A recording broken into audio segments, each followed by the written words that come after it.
Welcome to Lesson 10 of our summer series on 1st and 2nd Thessalonians. The title of this series is Be Prepared, and this lesson is called Rebellion Part 1. Before we get into our lesson, let's go to our Father in prayer.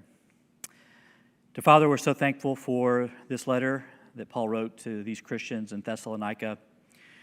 We're thankful for the words of encouragement in both of these letters. Father, this morning we're thankful for the challenging passage that we're about to read. We ask that you would help us to have open minds to what the Spirit had in mind for these Christians in the first century and what the Spirit has in mind for us almost 2,000 years later, Father. Father, we ask that you would also have the Spirit involved in our understanding of all of the words that you write to us, but particularly this passage, Father. And I would ask that you would have the Spirit empower us to always be looking back to the Word for the answers about this passage, answers about life, and that while we have an open mind to the message the Spirit provides, that we would be always verifying against the Word the messages that we hear, including the message that I have, Father. And I would ask that the audience today would be searching the Word for the answers that this challenging passage brings. Thank you for your Spirit. Thank you for your word. And thank you most of all for your Son. Gives us the opportunity to live with you forever, Father. And if it be your will, send him quickly. But otherwise, help us to be patient while we wait. We offer this prayer in his name. Amen. All right. The lesson is called Rebellion Part 1. And it's actually going to be part of a three-part series. Because of the nature of this passage, we're going to spend some time diving into it. And the themes that we're looking for today is Christ is coming again, which is a consistent theme throughout this series. His second coming will be glorious and terrifying at the same time, just like we talked about in the last lesson. And then this new thought, his second coming must be preceded by certain events. This kind of lesson that we're going to have today and over the next couple of weeks is the kind of lesson that gets a teacher very excited or very scared, or possibly both at the same time. And this passage that we're going to look at in 2 Thessalonians chapter 2, you may have heard presented in multiple different ways. You may have heard it presented in a way that glossed over some of the complexities. Maybe this is the first time that you're really thinking about 2 Thessalonians chapter 2. One thing is for certain.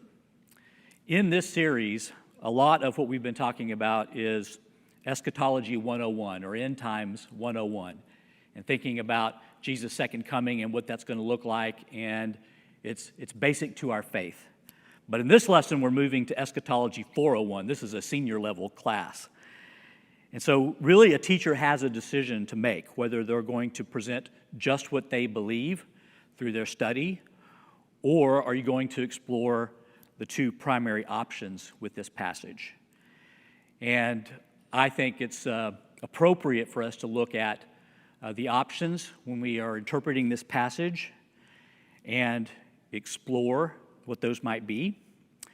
And that's why there's three lessons. So we're going to talk today about the passage itself and the introduction and set up the next lesson, which is going to be an eschatology deep dive. And you'll see why I think that that's important at the end of this lesson.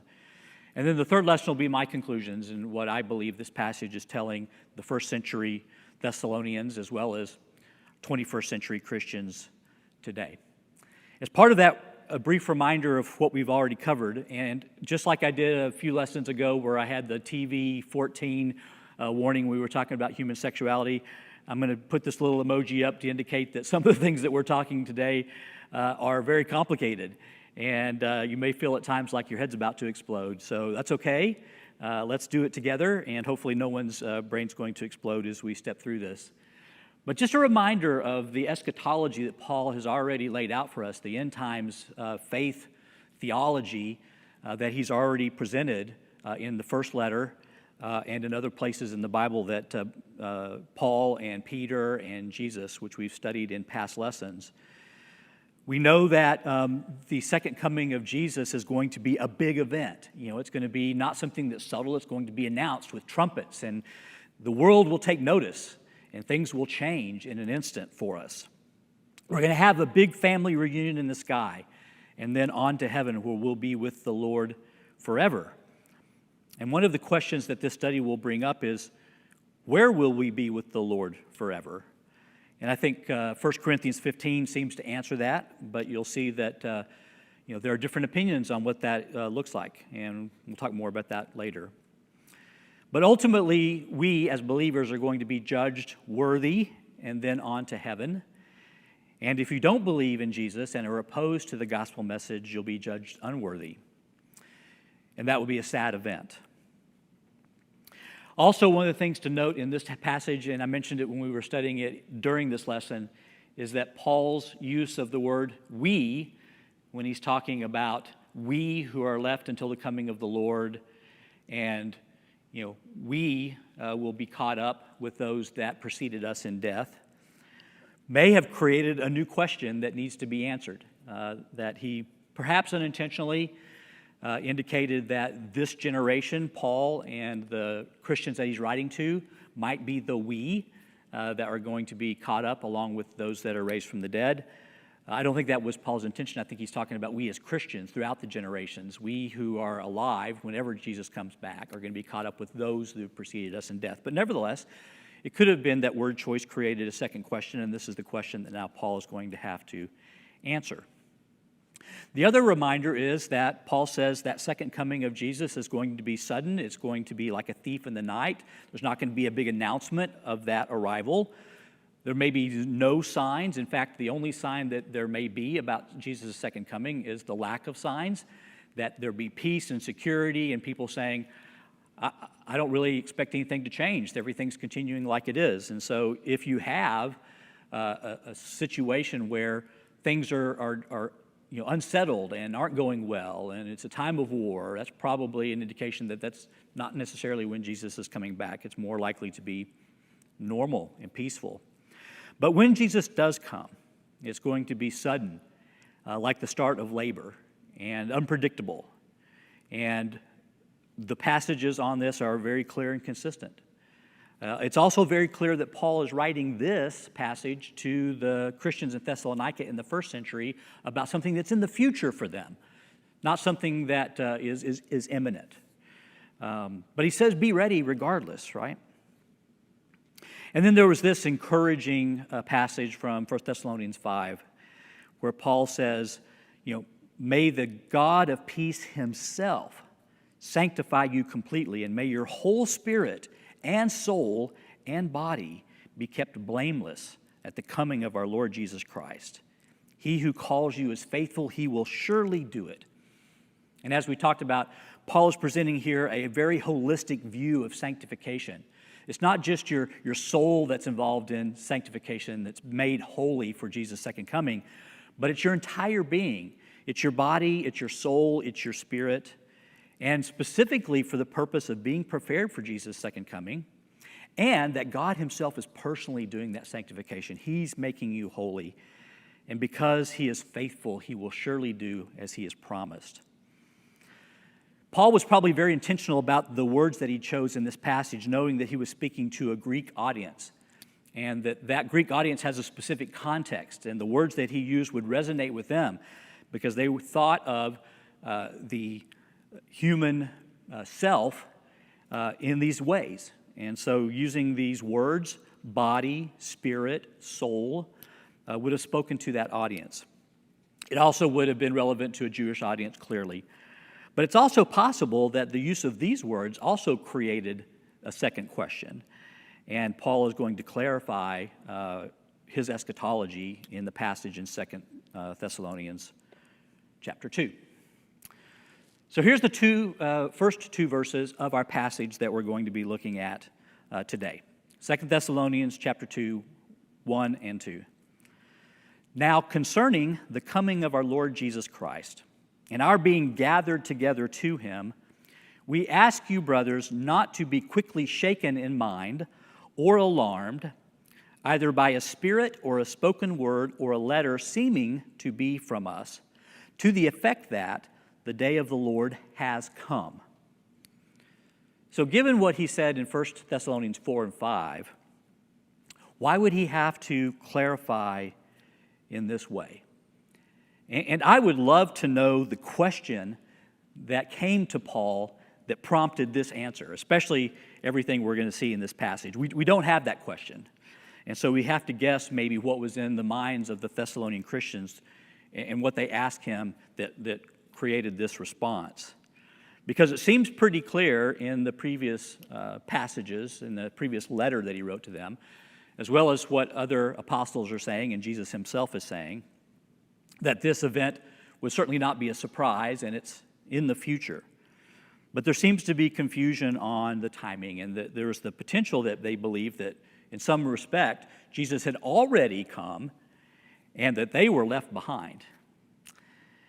And apparently that confusion came from someone besides Paul, that in addition to potentially laying the groundwork for a question by using the words we, and by using the words body, soul, and spirit, which might have raised some questions in their mind, that somebody else is filling their minds with things that are false.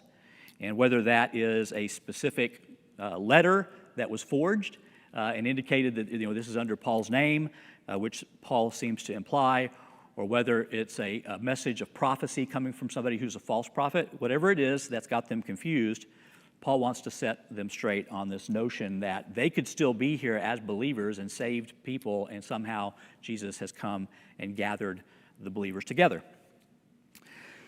Part of what we need to understand about this passage is that there were then, in some respects like now, lots of confusion over life after death and what the afterlife is all about. And there was also confusion on the nature of man. And what does it mean to have body and spirit and soul? And you had over 700 years of Greek philosophy contributing to that confusion. Probably the question to Paul came from the notion that Jesus' coming, his second coming, was some sort of spiritualized event and not a physical event. And maybe it just involved people's souls, and that their bodies and their breath, what animates them, was somehow left behind while the souls were gathered together. And this would actually be potentially a conclusion that they came through to because of the Greek philosophy that they had been exposed to.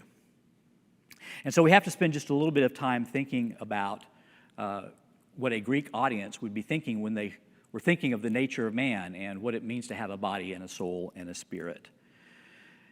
Also, it's pretty evident, I think, from Paul's first letter to them that this wasn't going to be a quiet event. This was going to be announced with fanfare. And yet, the passage in Matthew 24 where Jesus is talking about his second coming does indicate that there is some element of surprise and that it may be quiet to sort of start with. And so you could sort of forgive them for being confused about this. If you look at Greek philosophy and what Greek philosophy thought about the soul, and remember that Paul had a deep dive into Greek philosophy when he was in Athens.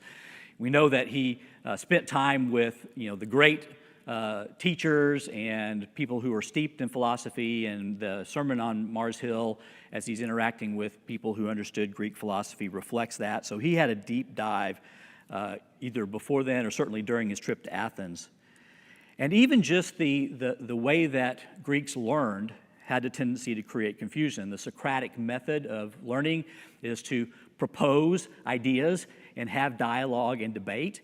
And after that, you may not come to a firm conclusion. So you've laid out an idea, you've had a discussion, and so it sits out there as an idea. It wasn't a method where you just put straight out, this is what I believe. You propose something, and then you have a discussion about it. And so that's the way that they learned. That was their philosophical method. And like I said, over 700 or 800 years, there had been some pretty complicated sort of Greek notions on the nature of man and what it meant to have a soul and what it meant to have breath or animation within your body and what happened to your body after death. And we see that in other places too, that this sort of notion of the duality of man and his physical nature and his spiritual nature even leads to issues that John has to deal with, where people were saying, look, I don't think that Jesus was actually really human or that Jesus was entirely human, right? And the notion that we have and the belief that we have that Jesus was both human and divine was very difficult for them to deal with, and they tended to fall back on this sort of dualistic idea. It goes all the way back to the 700s BC. If you look at Homer and the Odyssey, there's a notion that man has a soul, and there's an idea within Greek mythology, or what they would view as religion, that you're born with a soul, and then your soul goes on to Hades at death. And of course, that's a very murky idea, and what happens in Hades is murky at best. But there was this notion way back, even in the Homeric philosophy, that you have a soul and it's immortal and it's going to pass on to another place after death. That place is, like I said, really murky. But that was the Greek religion or the Greek mythology. And in fact, the common man, even in the first century, is still holding on to that notion, right? The notion of, a pantheon of gods and a god of the underworld and a process you go through once your soul goes into the afterlife, into Hades. And of course, the Egyptian religion, very much the same, fully developed. And so the common man would have that notion. A well-educated person is going to have also studied Socrates and Plato and Aristotle, Pythagoras. They're going to have studied these theories that they came up with about the nature of man. And, those were confusing. There was a lot of different opinions on what a soul, meant.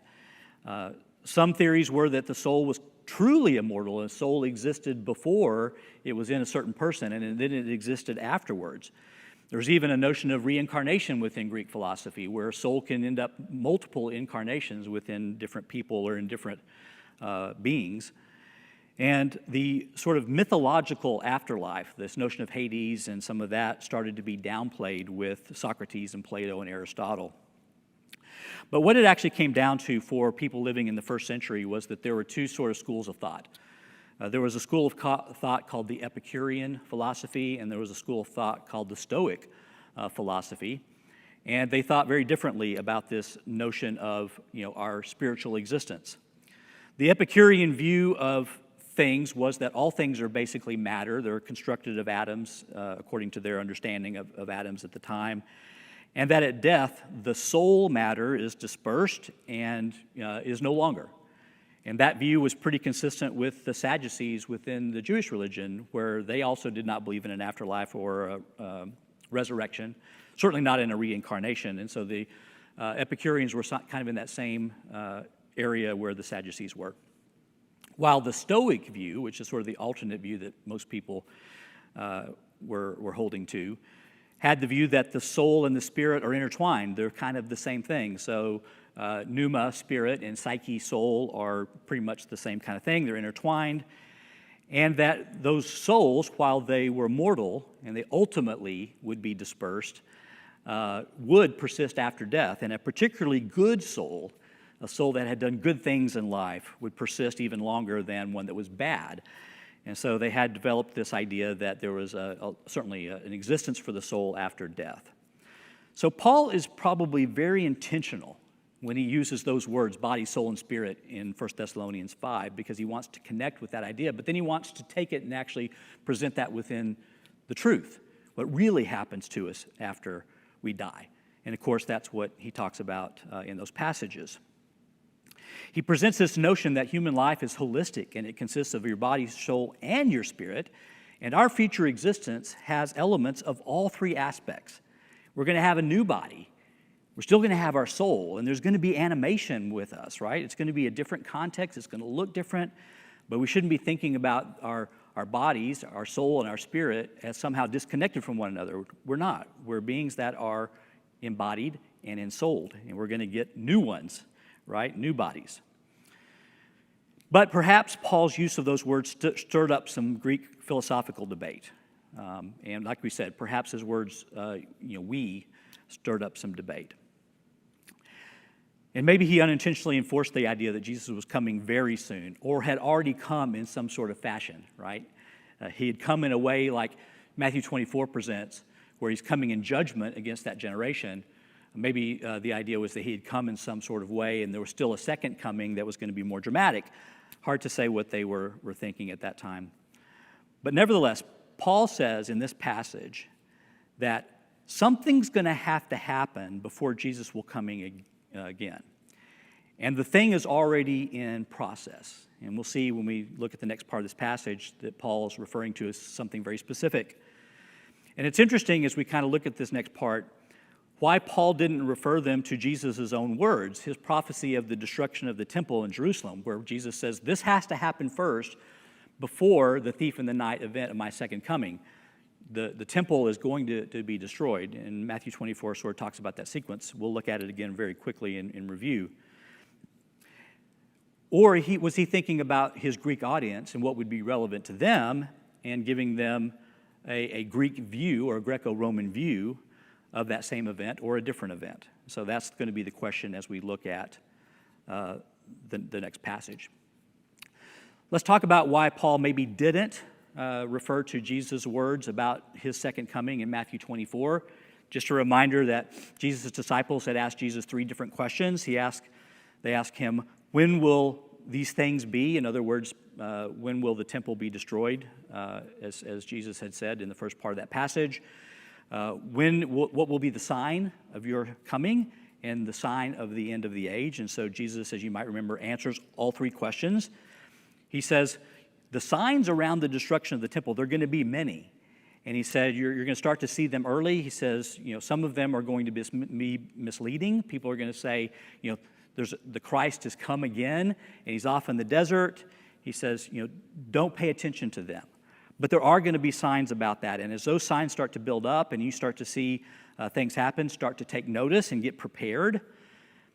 And the sign of Jesus coming in judgment against this generation are going to include an invasion, people coming into the sacred area, into Jerusalem and the temple itself. And when you start to see that presence coming into Judea, that's when you need to take notice. Look at the passage. He indicates there'll be false Christs, pseudo-Christos, that are around, causing confusion. But when you see that sign, when you see the sign of that desecration coming, that's the sign that you need to head for the hills. You need to leave Judea. You need to get out of Jerusalem, because if you wait too long, you're not going to be able to leave. And of course, we know that ultimately the Romans invaded Judea, laid siege to Jerusalem, and ended up destroying the city and the temple. And so that particular coming of Jesus, the coming of judgment, was preceded by all kinds of signs. And we might remember that Jesus then goes to answer the third question, what's the sign of the end of the age? And consistent with what Paul and Peter say, Jesus says, heaven and earth will pass away, but concerning that day and hour, no one knows, like a thief in the night. So the sign of the end of the age, the second coming, the coming with judgment for all mankind, is not going to be preceded with signs. So back to our passage. Paul writes to them and says, do not be quickly shaken in mind or alarmed, either by a spirit or a spoken word or a letter seeming to be from us, to the effect that the day of the Lord has come. Verse 3, let no one deceive you in any way, for that day will not come unless the rebellion comes first. Paul reminds them of some teaching that he's already given them. And I wish we had that teaching. I wish we know what teaching he had given them, either himself while he was there or that Timothy and Silas had given the Thessalonians while they were there. We don't have that teaching, or do we? Maybe the teaching has to do with Jesus' words in Matthew 24. But Paul says some rebellion, some type of rebellion has to happen before Jesus is going to come. So the main message of this passage is, if you are sitting around not living life, not living a kingdom existence because you think Jesus is coming right now, or that he's already come and you're really worried about that, or you're worried about your friends that have passed on already, you need to move past that and get back to living life and get back to contributing to the kingdom in the way that Paul taught and still be ready. But he said, look, you guys need to understand that something has to happen first. So if you're sitting there waiting for Jesus to come today, there's something that's going to have to happen first. So you need to get past that. That's the main point of this lesson. But we want to know, what is this rebellion that Paul talks about? There's the warning. this stuff can be very complicated and confusing. So here's what Paul says about this rebellion. Let no one deceive you in any way, for that day will not come unless the rebellion comes first, and the man of lawlessness is revealed, the son of destruction, who opposes and exalts himself against every so-called God or object of worship, so that he takes his seat in the temple of God, proclaiming himself to be God. Do you not remember that when I was still with you, I told you these things? And you know what is restraining him now, so that he may not be revealed in his time. For the mystery of lawlessness is already at work. Only he who now restrains it will do so until he is out of the way. And then the lawless one will be revealed, whom the Lord Jesus will kill with the breath of his mouth and bring to nothing by the appearance of his coming. The coming of the lawless one is by the activity of Satan, with all power and false signs and wonders, and with all wicked deception for those who are perishing, because they refuse to love the truth and so be saved. Well, that's an interesting passage. It's full of apocalyptic, metaphors and language and images.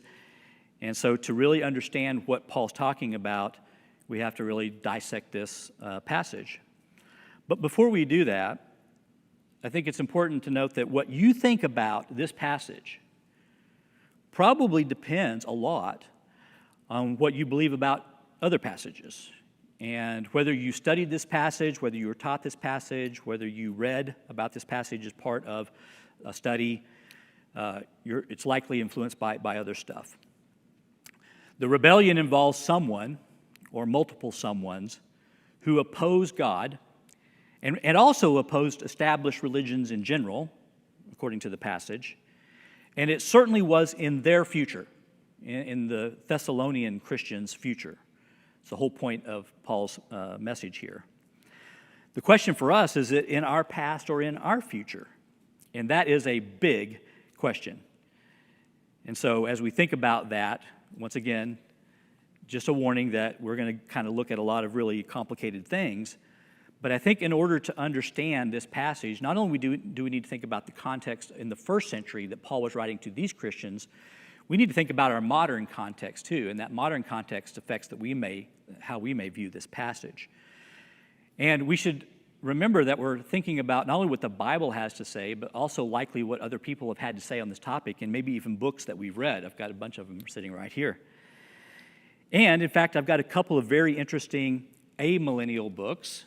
Here's one by Max Lucado, When Christ Comes. It's a good book. It's like typical Lucado, down the fairway, very encouraging, very consistent with everything that we've studied so far. Here's a book by F. LaGard Smith talking about the afterlife. So those are two, and there's multiple ones that you can read. Like any books, you always want to go back to the Bible and compare what you're reading from a human author against what you see in the Bible. But it's pretty likely that to the extent you've studied the afterlife and Jesus' second coming, that you've been influenced by writers and preachers and people who have provided interpretation. So with that, the way you think about this passage probably depends on what you think about several others. Several others that can be very complicated. The first one is in Daniel chapter 9. I'm not going to read the whole passage, but you might want to take a note and look at it yourself because we're going to talk about it next week. Daniel chapter 9, Daniel has a prophecy, and he says, 70 weeks are decreed about your people and your holy city to finish the transgression, to put an end to sin, and to atone for iniquity, to bring in everlasting righteousness, to seal both vision and prophet, and to anoint a most holy place. And then he goes to step through that there are these 70 weeks, or literally 77s, and almost everybody interprets this as 70 sets of 7-year periods, or 490 years. And Daniel says there's going to be 7 weeks of waiting, so about 50 years, 62 weeks of restoration and building, that would be about 435 years of that kind of activity, and then 1 week of apocalyptic stuff. And the question is, what is that stuff? Is that in our past? Is that in our future? Or both? You put it all together, you have the 7 weeks, the 62 plus the 1, and now you've got 77s, or about 490 to 500 years, for this prophecy to unfold. And then you look at what it says happens here. Lots of apocalyptic stuff is happening in that last week. So this passage influenced what you think about 2 Thessalonians chapter 2. Matthew 24 has an impact on what people think about 2 Thessalonians chapter 2. As we said before, Jesus indicates himself that his coming will be like a thief in the night, like the days of Noah, when nobody thought anything was going to happen until the doors to the ark were shut and the rain started coming down.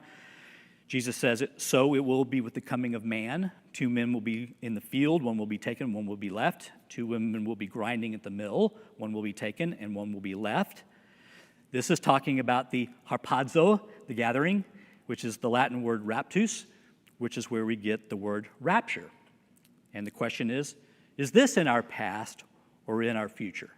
And clearly even the Thessalonians were confused about that. You may be familiar with a series of books that were written in the 90s called the Left Behind series. And the Left Behind series looks at these events, the events in Daniel, the last week. It looks at this rapture described in Matthew 24 as all being in our future. And this particular starting book of that series, The Rapture, is a fictionalized book, but it's Tim LaHaye and Jerry Jenkins' view of what that rapture is going to look like. And consistent with the passages, it looks like a surprise. And so that's the first book in the series. Some of you may have read these books or heard about these books. They may have influenced what you think about these passages. So that's the first one.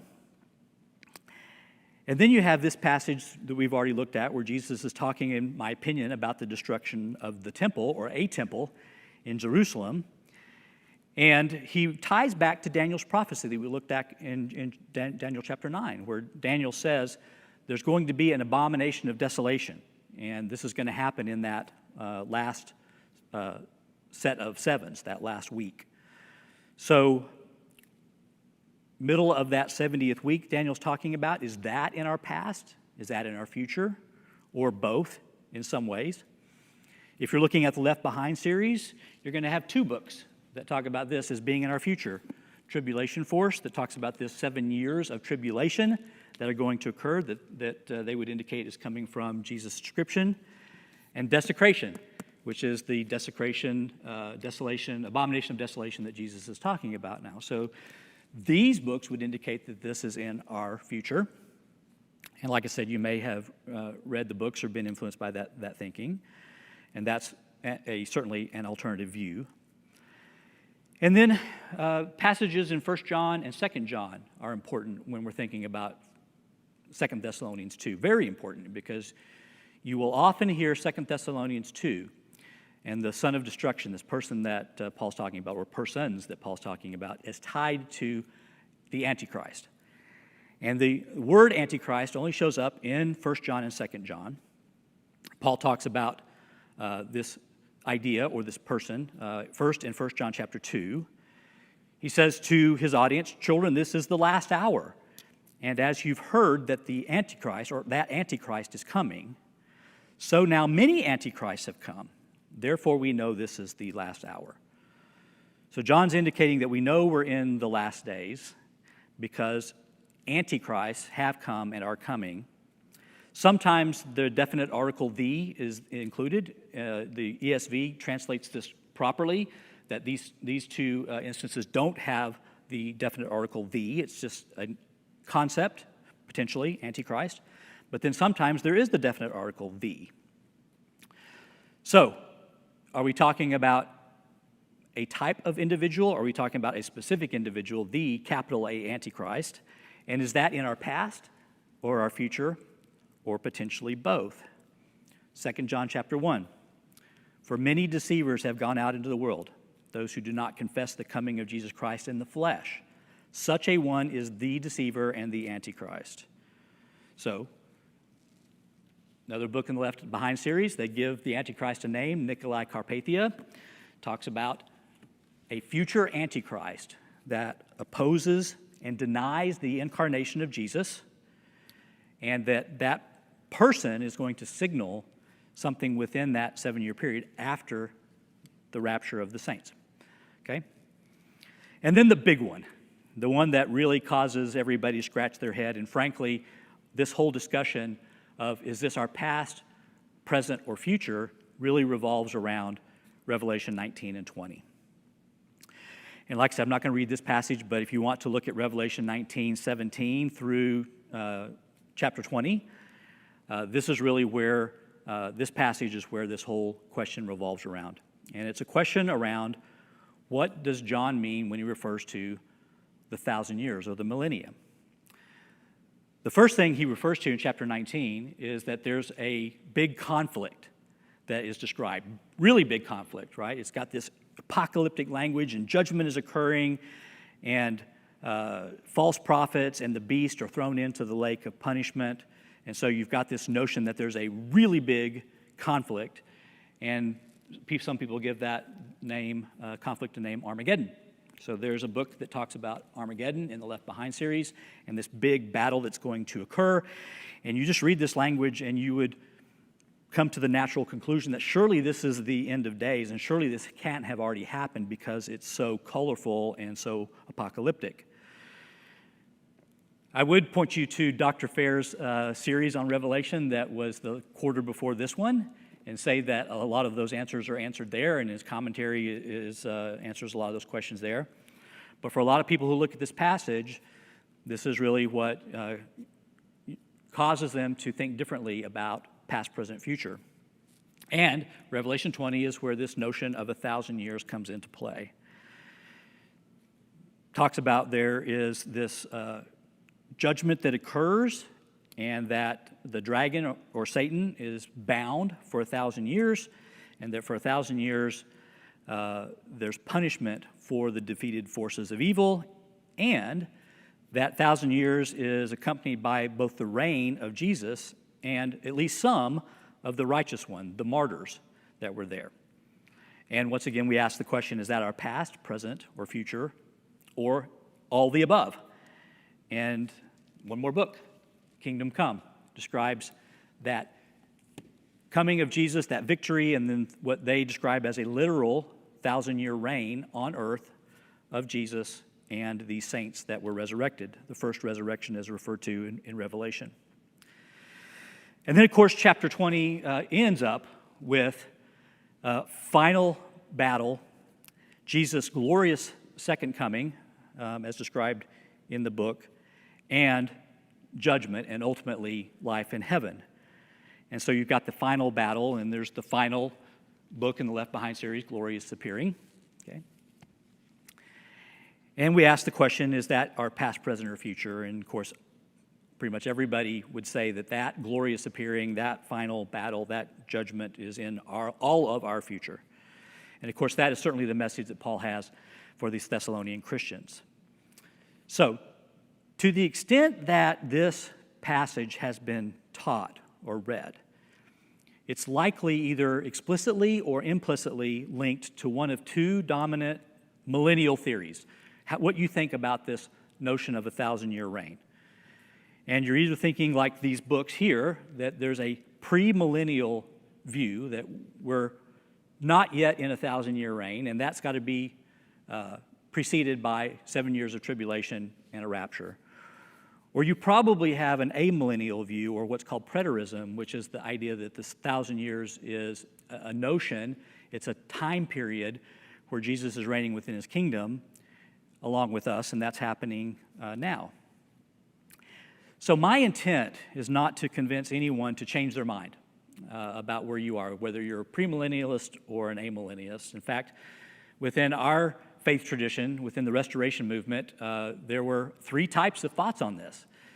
You had some people who were very much premillennial and some people who were amillennial, and you even had some people who were postmillennial that thought all of this stuff is in our future, but that these events are going to unfold in such a way that the earth is going to get better and better and better, situations better and better, and Jesus is going to come. There aren't very many postmillennialists left because the world doesn't seem to be getting better and better and better.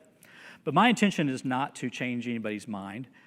And I also want to be very clear that this is not a topic for dogmatic debate, in my opinion. It can just be for fun, and reading these books is actually very entertaining.